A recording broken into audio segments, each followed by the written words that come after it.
भोंदू अशोक खरातला अटक होण्याआधीच त्याचा व्हिडिओ व्हायरल झाल्याची कुणकुण लागली होती। या प्रकरणातल्या पीडितांनी खरातवरती कारवाई करण्यासाठी एका आमदाराची भेट घेतली होती, मात्र पीडितांच्या हाती निराशा पडली। अखेर मुख्यमंत्र्यांच्या कानावर हे प्रकरण गेल्यानंतर त्या सगळ्याला वाचा फुटली आहे।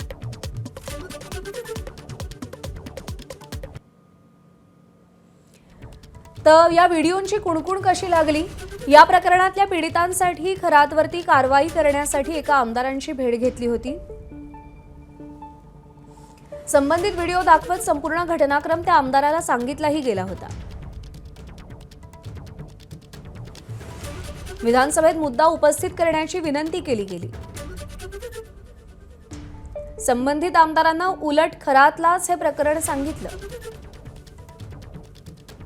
प्रकरण दडपण्याच्या उद्देशाने खरातनं एका पीडितेच्या पतीवर गुन्हा दाखल केला।